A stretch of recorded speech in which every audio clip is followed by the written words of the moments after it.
Jadi coaching itu powerfulnya bukan untuk orang-orang yang kondisinya sedang negatif gitu ya.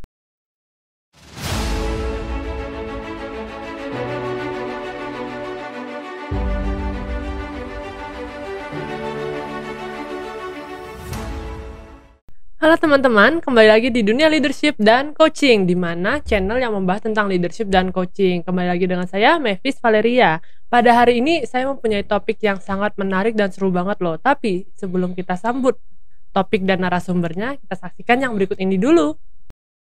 Sebelum Anda lanjut nonton video ini, silakan Anda subscribe, like, dan share kepada teman-teman Anda sehingga channel ini bisa bertumbuh. Nah teman-teman, kembali lagi nih. Jadi topik hari ini tuh apa sih?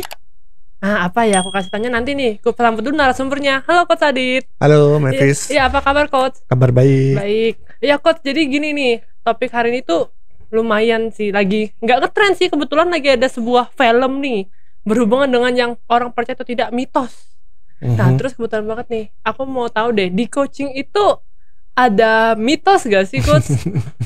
Iya kan, orang apa mitos-mitos gitu ada gak sih? Kan biasanya mitos cuma di hantu-hantu ya ibaratnya. Tapi di coaching kayak gitu ada gak sih mitos? Iya, mitos. Wah, kalau mitos itu kan istilahnya kan suatu hal yang belum tentu benar ya. Iya, gitu benar. Ya. Tapi kalau di coaching mungkin kalau disebut mitos oke lah gitu. Walaupun sebetulnya di coaching itu hal-hal yang terjadi di coaching itu mungkin bukan sesuatu yang belum tentu benar gitu ya, tapi atau belum tentu salah, tapi memang udah salah gitu ya. Memang udah salah berarti ya. Iya, ya memang udah salah. Jadi bukan mitos lagi ya. Bukan mitos lagi. Tapi disebutnya apa tuh? Nggak tahu deh gitu ya.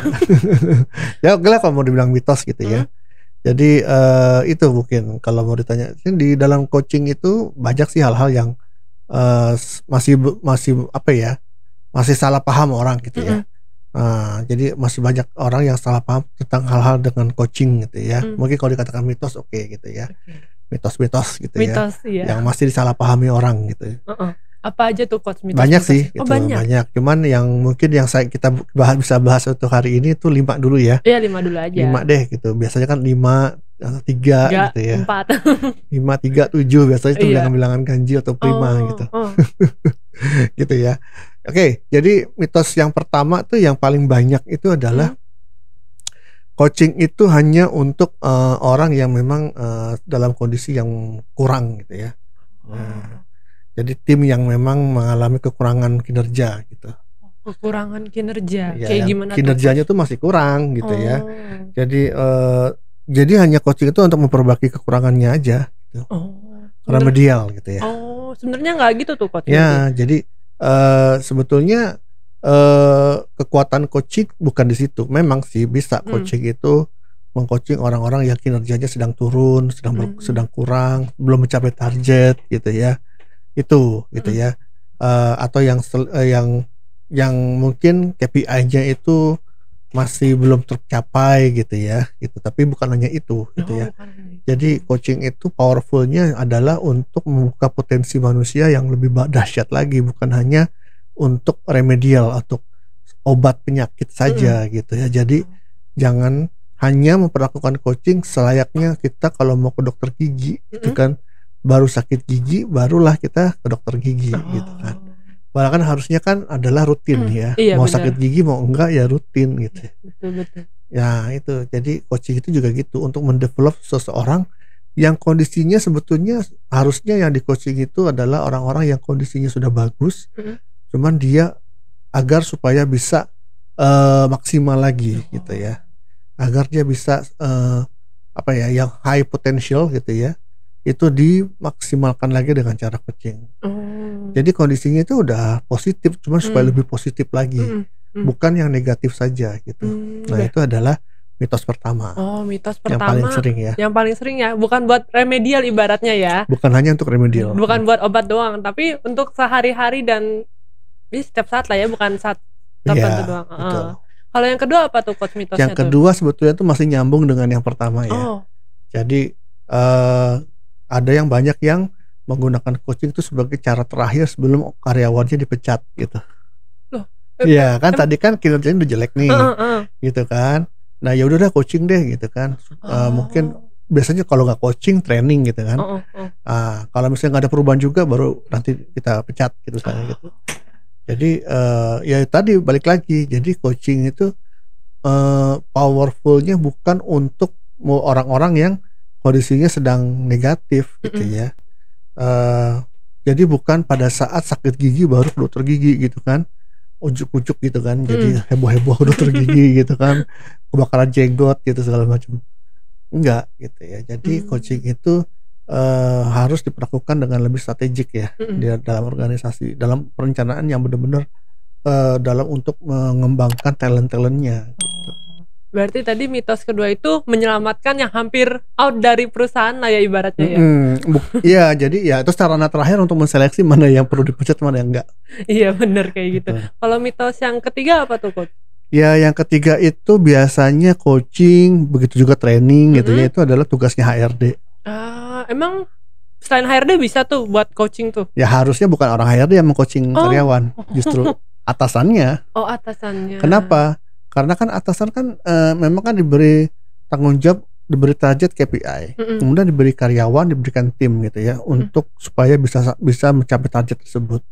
Ya berarti tugas atasan tersebut untuk mendevelop timnya agar bisa mencapai target gitu loh, targetnya dia. Mendevelop dalam bentuk apa? Misalnya dalam bentuk training, coaching dan seterusnya gitu ya. Nah HRD itu kan lebih kepada mencetak ya lebih mengatur ke strukturnya gitu ya, kebijakannya, prosesnya gitu ya. Tapi semua itu akhirnya yang melaksanakan adalah atasannya gitu. Walaupun ada juga perusahaan-perusahaan yang akhirnya khusus ya meng-training orang HRD-nya untuk bisa melakukan coaching gitu. Tapi itu sebetulnya kan juga kalau saya perhatikan ya, mereka itu sebagai ibaratnya sebagai yang kedua lah gitu ya. Jadi atasannya dulu gitu ya. Tapi nanti kalau memang perlu lebih intensif lagi coachingnya orang HRD-nya gitu. Dan justru yang pertahanan pertama itu di awal itu adalah atasannya dulu yang meng-coaching gitu ya. Jadi meng-coachingnya pun mungkin nggak perlu yang yang resmi-resmi banget sih coachingnya gitu ya. Sehari-hari ketika mendevelop tim ya, si atasan itu mempraktekkan kompetensi-kompetensi yang berkaitan dengan coaching, active listening, bertanya, itu sebetulnya sudah semi coaching sih, udah oke gitu loh. Jadi nggak perlu coaching yang ini ya, yang formal gitu. Oh, berarti mitos yang ketiga nih, coaching tuh dianggapnya cuma HRD doang ya. Nah, kalau coaching, mitos yang keempat apa tuh Coach? Mitos yang keempat itu terkait juga yang tadi juga ya. Jadi karena si atasan ini beranggapan coaching itu adalah tugasnya HRD, jadi mereka menganggap coaching itu adalah proses development tim yang terpisah dari pekerjaan sehari-hari gitu lah. Seperti halnya training gitu kan. Kalau training kan jelas nih ya kan, sekelompok karyawan di training di kelas atau di Zoom gitu kan. Tapi dengan waktu yang memang di luar kerjaannya gitu kan, dalam kondisi yang terstruktur, kondisi yang terkontrol ya, dengan ada kurikulumnya, ada metodenya dan segala macamnya gitu ya, dengan struktur trainingnya gitu. Cuman kalau coaching itu enggak gitu ya. Coaching itu justru coaching itu adalah dilakukan ketika si karyawan itu memang sedang mengerjakan pekerjaan sehari-harinya gitu. Dan kasus-kasusnya juga kasus sehari-hari, bukan seperti halnya training yang kasusnya rekaan kondisinya yang berbeda dengan pekerjaan gitu ya. Jadi harus benar-benar kondisinya real dalam pekerjaan itu. Itu yang di coaching sebetulnya. Oh, berarti tadi mitos keempat itu apa? Saya bingung Coach. Jadi di coaching itu dilakukan secara terpisah gitu ya. Coaching itu dilakukan secara terpisah, itu mitos keempatnya. Betul gitu. Berarti coaching itu bukan terpisah sebenarnya. Bukan terpisah, harus terintegrasi dengan pekerjaan sehari-hari. Dan dilakukan oleh siapa? Atasannya. Kalau gitu Coach, mitos kelima apa nih Coach? Yang terakhir ya. Yang terakhir itu coaching itu banyak yang mengatakan harus dilakukan ketika saat performance appraisal tuh. Apa sih? Penilaian kinerja. Oh, penilaian kinerja. Iya, penilaian kinerja itu kan dilakukan berapa kali sih dalam setahun paling biasanya ya, yang saya tahu tuh ada yang dua kali setahun ya, setiap semester gitu, ada yang setiap akhir tahun ya, gitu kan, itu udah telat gitu ya. Penilaian kerja itu bukan di coaching seharusnya, itu ya dinilai aja, kinerja aja selama setahun ini gimana gitu kan. Nah, supaya penilaiannya bagus itu kan dengan cara coaching, ya kan, supaya bisa menghasilkan nilai yang bagus di akhir tahun misalnya, itu kan dia harus di coaching dulu gitu kan.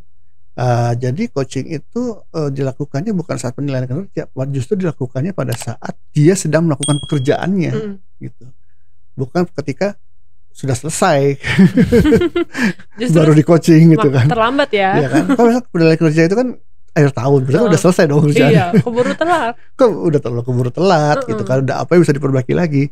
Paling juga untuk kedepannya doang kan dibahas gitu. Jadi apa yang harus ini. Nah, tapi kalau coaching itu memang benar-benar dilakukan secara terpadu dalam kerja sehari-hari gitu ya. Jadi ketika dia sedang melakukan pekerjaannya di coaching gitu ya, misalnya 2 minggu sekali atau seminggu sekali, tergantung kompleksitas dari problemnya juga atau pekerjaannya gitu ya. Jadi dan sehingga justru nanti untuk memastikan agar pada saat akhir tahun ya kinerjanya seperti apa dan akhirnya nilainya bagus kan gitu. Oh gitu. Oh ya Coach, sebelum kita lanjut sedikit nih, aku mau minta teman-teman untuk saksikan yang berikut ini dulu ya. Oke.